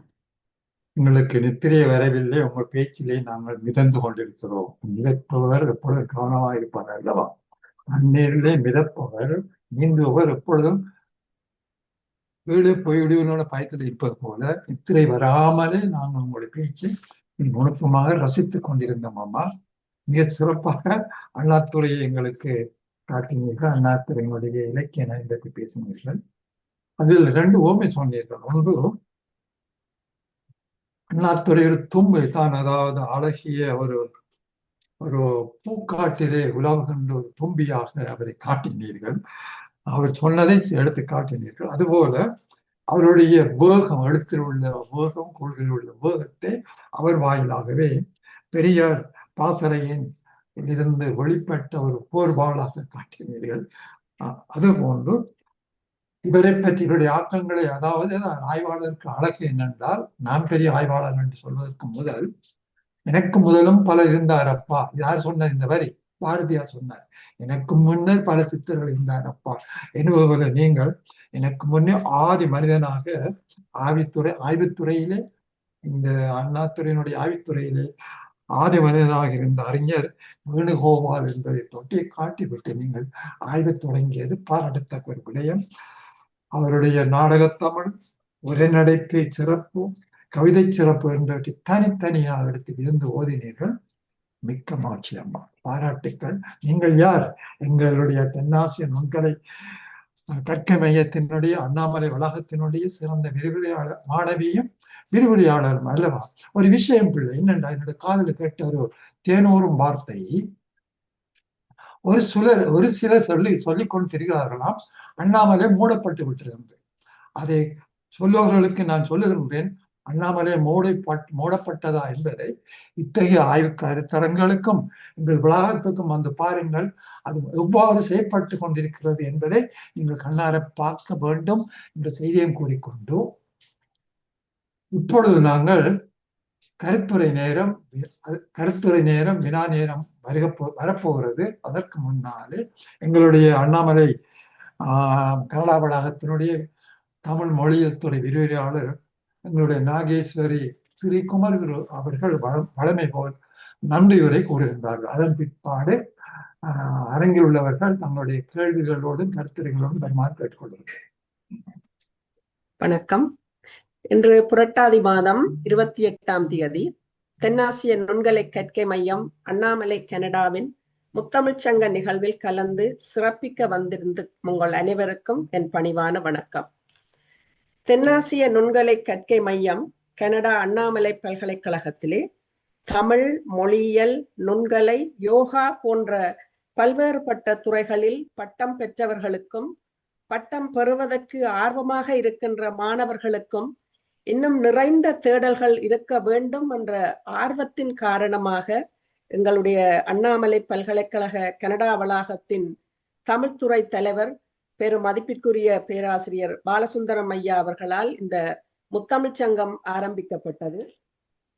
பல்வேறுபட்ட மாணவர்களுக்கு ஆராய்ச்சி கட்டுரைகள் எழுதுவதற்கும் அவர்களுடைய பேச்சாற்றலை வெளிப்படுத்துவதற்கும் இந்த முத்தமிழ்ச் சங்கம் ஒரு ஊடகமாக அமைய வேண்டும் என்ற நோக்கத்திலே அவர் இதை உருவாக்கினார்.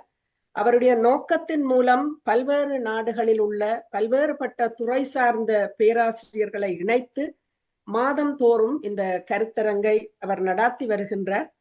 பேராசிரியரால் உருவாக்கப்பட்ட இந்த முத்தமிழ்ச் சங்கம் சிறு துளி பெருவெள்ளம் போல வளர்ந்து பல மாணவர்கள் சிறந்த ஆய்வு கட்டுரைகளை எழுதுவதற்கும் அவர்களுடைய பேச்சாற்றலை வளர்ப்பதற்குமான ஒரு களமாக அமைந்திருப்பதை நாம் எல்லோரும் கண்கூடாக காண்கின்றோம்.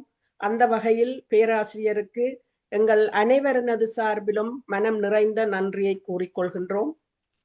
அடுத்ததாக இந்த நிகழ்வினை இணையவழி ஊடாக பார்ப்பதற்கு இணைப்புகளை தயார் செய்து உரிய நேரத்திற்கு நமக்கு வழங்கி பல வழிகளிலும் பல தொழில்நுட்ப உதவிகளை புரிந்து கொண்டிருக்கும் அண்ணாமலை பல்கலைக்கழக நுண்கலைப்பீட விரிவுரையாளரும் பணிப்பாளருமான முனைவர் சூரியகலா ஜீவானந்தம் அவர்களுக்கு மனநிறைவோடு இத்தருணத்தில் நன்றி கூறுகின்றோம். தொடர்ந்து முத்தமிழ்ச் சங்கத்தின் கருத்தரங்க நிகழ்வுகளை மிக அழகாக வடிவமைத்து தந்த அண்ணாமலை தமிழ் முதுகலை பட்டதாரி லாவண்யா தினேஷ்குமார் அவர்களுக்கு அன்பான நன்றியை கூறிக்கொண்டு, வளமை போல் இன்றும் இந்த அவையில் இருக்கின்ற நம் அனைவரினதும் பெரு மதிப்பிற்குரிய இருவர் கலந்து கொண்டு மிகச் சிறப்பாக தங்களுடைய பேச்சாற்றலை ஆளுமையை வெளிப்படுத்தி இருக்கின்றார்கள். அந்த வகையில் முதலாவதாக பேராசிரியர் இரா செல்வகுமாரன் ஐயா அவர்கள் தொழில்நுட்பமும் இலக்கியமும் என்ற தலைப்பில் பேசினர். இன்றைய நிலையில் தொழில்நுட்பத்தின் பிடியில் நாம் எல்லோரும் சிக்கொண்டு நமது கடமைகளை ஆற்றிக் கொண்டிருக்கின்றோம். அந்த வகையிலே தொழில்நுட்பத்தினுடைய ஆளுமையை அன்றே ஆக்கப்பட்ட இலக்கியங்களில் எவ்வாறு கூறியிருக்கின்றார்கள் என்பதை மிகச் சிறப்பாக கூறினார். முதலாவதாக இலக்கியம் என்றால் என்ன என்பதற்கு புனைவு, அனில் புனைவு என்ற 2 வகையாக அதை பிரித்து ஔவையார் தொடக்கம் கிரேக்கம் வரை தொழில்நுட்பம் எவ்வாறு அன்றே பாடப்பட்டது என்பதை மிக அழகாக கூறியிருந்தார். அத்தோடு இன்று வரை எங்களுக்கு விடை காண முடியாத தஞ்சை பெருங்கோயிலையும் தொட்டு சென்றதோடு முதலாக இரும்பை கண்டவன் தமிழன் என்பதையும் கூறி சென்றார். அது மட்டுமல்ல, தொழில்நுட்பம் எவ்வாறு இலக்கியத்தை எழுதலாம் என்பதை மிக அழகாக கூறினர். சத்தியமாக ஜெமினியை நான் இதுவரை அறியவும் இல்லை, அதிலிருந்து எந்த கருத்தும் எடுத்து இங்கே சொல்லவும் இல்லை என்பதை கூறிக்கொண்டு பேராசிரியர் அவர்கள் கூறியது போல மிகவும் வியப்பாக இருந்தது. எனக்கும் பல துறைகளிலே ஆளுமைப்படுத்த வேண்டும் என்று எனக்கும் விருப்பம் இருக்கிறது. ஆனா அந்த கவிதை எழுதுவது என்பது எனக்கு ஒன்றுமே தெரியாது. இனி நானும் என்னுடைய பேராசிரியர் வழியில் நின்று அதற்கு முயற்சி செய்ய ஆசைப்படுகிறேன் ஐயா. அந்த வகையில் உங்களுடைய இன்றைய உரையினுடைய சிறப்பு என்னவென்றால், பலருக்கு தெரியாத விடயத்தை கூறியது மட்டுமல்ல, உங்களுக்கு தரப்பட்ட நேரத்தை விட குறுகிய நேரத்தில் மிக திறமையாக எங்கள் எல்லோருக்கும், நான் நினைக்கிறேன் என்னை போல் இதில் பலர் இருப்பார்கள் ஜெமினியை தெரியாதவர்கள். சினிமா பாடல் தான் எனக்கு ஞாபகம் வந்தது, அதைத்தான் சொல்ல போகிறீர்களோ என்று நினைத்தேன். ஆனால் அதற்கு ஒப்பில்லாத மிகச்சிறந்த ஒரு விளக்கத்தை இன்று தந்தீர்கள். அந்த வகையில் இந்த கனடா எங்களுடைய முத்தமிழ்ச் சங்கத்தின் சார்பில் உங்களுக்கு மன நிறைவோடு நன்றியை கூறுகின்றேன். இரண்டாவதாக பேச்சாளர் வாசுகி நவுலராஜா அவர்கள் அறிஞர் அண்ணாவின் படைப்புகளில் இலக்கிய நயம் என்ற தலைப்பில் வளமை போல் தனக்கே உரிய சிறப்பான அழகு தமிழில் கொஞ்சம் தமிழில் பேசினார். அண்ணா ஏன் இலக்கியத்தை கையில் எடுத்தார் என்பதை மிக அழகாக கூறினார். அண்ணாவினுடைய ஆளுமையை மிகச் சிறப்பாக கூறினார். அண்ணாவினுடைய கருத்துக்கள் எழுத்து